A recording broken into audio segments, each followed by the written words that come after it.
Les principes d'anatomie et de physiologie des animaux sont des concepts clés dans la compréhension des trois étapes. Pourquoi?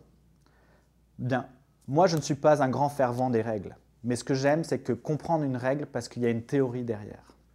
Et tous les principes d'anatomie et de physiologie qui sont présentés par les vétérinaires expliquent pourquoi on fait les trois étapes.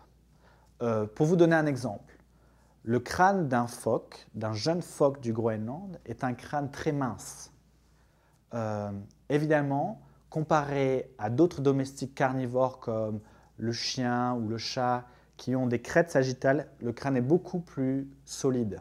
Donc les outils qu'on va utiliser pour atteindre le système nerveux central d'un animal ne vont pas du tout être les mêmes pour un phoque que pour un autre animal domestique.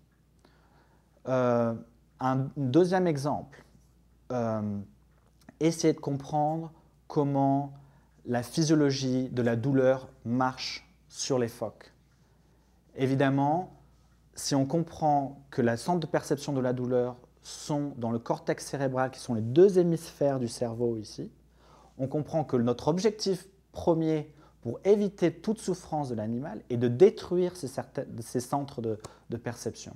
Et donc l'objectif du chasseur doit être en premier de détruire ou d'atteindre ces deux centres de perception que sont les hémisphères du cerveau.